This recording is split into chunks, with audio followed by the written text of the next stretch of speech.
अनुराग भदौरिया जी, सुधांशु त्रिवेदी का विरोध कर लो, बीजेपी का, इस जनता को क्या जवाब दोगे? अनुराग भदौरिया, दुष्यंत नागर, आप दोनों से जवाब चाहता हूं, उसके बाद सुधांशु जी के पास आ रहा हूं। अनुराग भदौरिया, मेरा माइक थोड़ा लो कर दीजिए, आवाज बहुत तेज। अनुराग भदौरिया, देखिए, दिक्कत इस बात की है, बार बार आप कह रहे हो कि सुधांशु जी का विरोध कर लो, बीजेपी का विरोध कर लो, जनता का विरोध। अरे मैं कहां जनता का विरोध कर रहा हूं? जनता तो मैं खुद ही हूं, मैं तो जनता के साथ हूं, प्रभुराम को मानने वाला हूं। भारतीय जनता पार्टी राजनीति कर रही है। भारतीय जनता पार्टी देखिए किस तरह से विपक्ष को मंदिर में जाने से रोक रही है। असम में आज घटना हुई ना, क्यों विपक्ष को मंदिर में जाने से रोका? मंदिर में क्या भारतीय जनता पार्टी का एक अधिकार है क्या कि जो भारतीय जनता पार्टी का नेता होगा वही मंदिर में जाएगा, दूसरा कोई मंदिर में नहीं जा सकता? क्यों आपने असम में रोका आज एक नेता को मंदिर में जाने से? मैं पूछना चाहता हूं, भारतीय जनता पार्टी की सरकार वहां पे है, अगर सुरक्षा में दिक्कत थी, सुरक्षा मजबूत करते, भेजते मंदिर में, नहीं सुबह जाने दिया, शाम को जाने देते। भारतीय जनता पार्टी सिर्फ और सिर्फ राजनीति कर रही है प्रभुराम के नाम पे, और हम प्रभुराम के आचरण को अपनाते हैं। भारतीय जनता पार्टी आचरण को नहीं अपना रही है। हम सुधांशु जी से बोलते हैं बोलो जय सिया राम, तो सुधांशु जी ये कर रहे हैं, समाजवादी ने वो किया, कांग्रेस ने वो किया, लेकिन ये नहीं बता रहे हैं कि प्रभुराम तो सबके हैं, प्रभुराम तो किसी एक के हो नहीं सकते, और कह रहे हैं कि नहीं नहीं बुलाने पे नहीं जा रहे। अरे हम लोग जाएंगे भाई, भारतीय जनता पार्टी ये के कहने से थोड़ी कोई जाएगा। अब हम लोग जाएंगे, अब आम आदमी की तरह जाएंगे, आम जनता के साथ जाएंगे, हम जनता के साथ जाके दर्शन करेंगे। ये हमारी सोच है। नहीं लगता आप समझ पा रहे हैं अनुराग जी, मुझे नहीं लगता आप समझ पा रहे हैं। दुष्यंत नागर, अनुराग जी, मुझे नहीं लगता आप समझ पा रहे हैं। राहुल जी आ रहा हूं, प्रवक्ता ने राहुल जी आ रहा हूं। अनुराग जी, आप नहीं, आप मेरे को बोल सकते हैं कि आप ऐसा क्यों बोल रहे हैं, आप बोल लीजिए, लेकिन जब जनता के बीच आएंगे ना, तब मैं आपसे पूछूंगा भदौरिया साहब, जनता के बीच जब आप आएंगे तब पूछूंगा आपसे। बहरहाल एक करेंगे, यहीं पे करेंगे, पूछता है भारत, टेंशन मत लीजिए।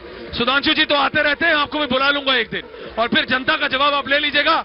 लेकिन दुष्यंत नागर जी, ले आइए अपने नेता को और नेत्री को, प्रियंका वाड्रा को, राहुल गांधी को ले आइए, और फिर ये जनता जवाब देगी यहाँ पे आपको। जनता पार्टी के साथ मिल चुके हैं, मौका नहीं दे रहे।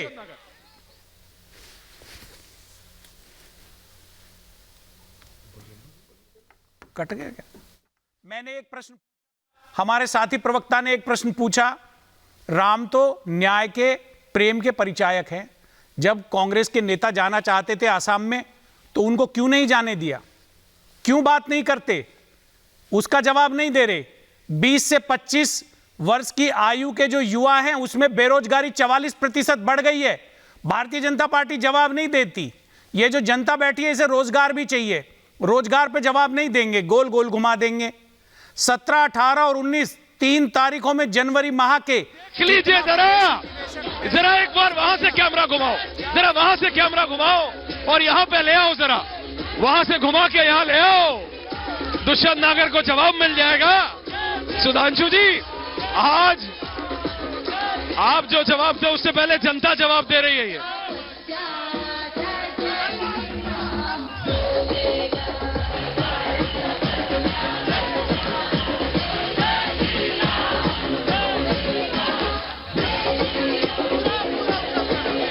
सुधांशु जी, सुधांशु त्रिवेदी, मैं आपके पास आ रहा हूं सुधांशु जी, लेकिन राहुल देव जी के पास जाना चाहता हूं। मेरी यहां पे साउंड बहुत है, गाना बज रहा है, तो मैं चाहूंगा मेरा माइक शर्मा जी डाउन कर दीजिए। राहुल देव जी, राहुल देव जी जी, राहुल देव जी, हाँ ऐश्वर्य बोलिए, मैं सुन रहा हूं। नहीं, जनता का जो एक्साइटमेंट है वो अलग लेवल पे है।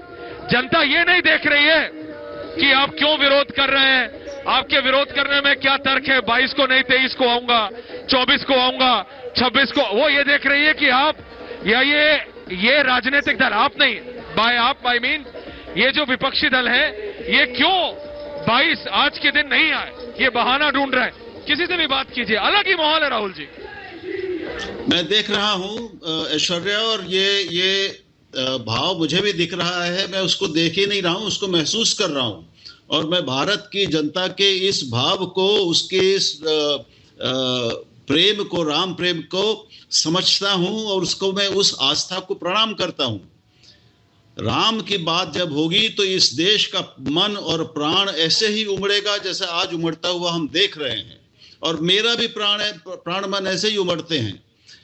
इसके साथ ही हमें यह भी ध्यान रखना पड़ेगा कि ये जो हम देख रहे हैं उसकी एक समांतर स्थिति भी है।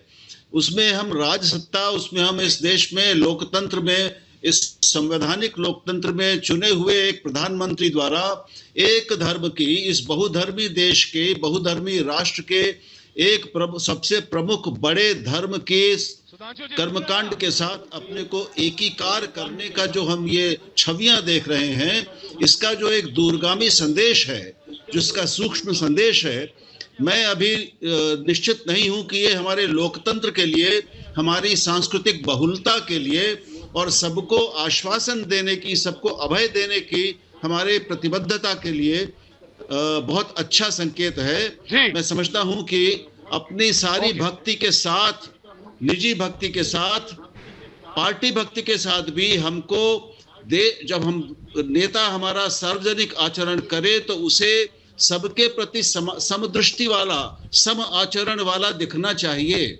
उसका भी एक महत्व है। हम एक राजतंत्र में नहीं हैं, हम लोकतंत्र में हैं। और ये लोकतंत्र का ही नजारा है। सुधांशु त्रिवेदी, एंडिंग 45 सेकेंड सुधांशु जी, और उसके बाद जनता। सुधांशु त्रिवेदी। सुधांशु जी। देखिए राहुल जी, जो आपने बात कही मैं उसको थोड़ा स्पष्ट कर देता चाहता हूं। आपने बिल्कुल सही कहा, इस देश में तो राज सत्ता ने धर्म सत्ता को अपने से ऊपर कर दिया था। आज का वो विषय नहीं है। सर्वोच्च न्यायालय और शरिया में मतभेद हुआ तो सर्वोच्च न्यायालय का निर्णय रौंद दिया गया। सुप्रीम कोर्ट के द्वारा कहा गया धर्म का मामला है, एक शब्द भी हम नहीं बोलेंगे जो धार्मिक भावनाएं तय करेगी। 1986 और एक साल बाद 87 में कहा गया श्री रामलला कहां पैदा होंगे, ये तो साबित करना पड़ेगा कोर्ट में। पहले ये साबित करो कि राम हुए थे कि नहीं, फिर ये साबित करो कि अयोध्या यही थी कि नहीं, फिर यहीं पे हुए थे साबित करो। मान्यवर, जब इतना अन्याय या दो तराजू के पलड़ों पर इतना भारी अंतर रखती हैं सरकारें तो ये होता। और आपने जो कहा, जिस बहुल धर्म की बात करते, धर्म दुनिया में एक ही है, बाकी सब मत संप्रदाय हैं। उसी धर्म की वजह से अगर मैं पूछूं दुनिया में एक देश बताइए जहां इस धरती पे पाए जाने वाले सारे रिलीजन पाए जाते हो तो सिर्फ भारत है। अगर पारसी अपनी जमीन से मिट गए, आज फल फूल रहे तो सिर्फ भारत है। यहूदियों पर अत्याचार नहीं हुआ तो सिर्फ भारत है। मुसलमानों के 72 फिरके किसी देश में पाए जाते हैं तो सिर्फ भारत है। क्रिश्चियनिटी के सारे फिरके पाए जाते हैं तो सिर्फ भारत है। किसी 56 मुस्लिम देशों में सारे मुस्लिम फिरके नहीं पाए जाते, और वो इसलिए है कि ये देश हिंदू बाहुल्य है, जिसके प्रति आप रोक रहा हूं on popular demand. Sudhanshu ji, on popular demand, समय कम है, शर्मा जी को बोल रहा हूं रुक जाइए। आज ये आखिरी में आपकी 2 पंक्तियां सुनना चाहते हैं यहाँ पे लोग, ये जो हजारों लोग यहाँ राम की पैड़ी पे हैं। Sudhanshu ji, on popular demand ये कह रहे हैं कि सुधांशु त्रिवेदी जी से बोलिए कि अपनी 2 पंक्तियां सुना के फिर डिबेट का अंत हो। सुधांशु जी, लास्ट 30 सेकेंड्स टू यू। मैं पंक्तियां सुनाता हूं और जिसमें राहुल जी का उत्तर भी देने की चेष्टा करता हूं। स्वर्गीय अटल बिहारी वाजपेयी जी की बड़ी प्रसिद्ध कविता थी, हिंदू तनमन हिंदू जीवन रग रग हिंदू मेरा परिचय। उसी का अंतिम छंद है, होकर स्वतंत्र मैंने कब चाहा मैं कर लूं जग को गुलाम, मैंने तो सदा सिखाया है करना अपने मन को गुलाम। गोपाल राम के नामों पर कब मैंने अत्याचार किया, कब दुनिया को हिंदू करने घर घर में नरसंहार किया। कोई बतलाए काबुल में जाकर कितनी मस्जिद तोड़ी, भूभाग नहीं शत शत मानव के हृदय जीतने का निश्चय, हिंदू तनमन हिंदू जीवन रग रग हिंदू मेरा परिचय। बिल्कुल, बहुत बहुत धन्यवाद आप सबका। पूछता है भारत में, और ये जरा जनता का ये विजुअल देख लीजिए। बहुत बहुत धन्यवाद आप सबका। पूछता है भारत में।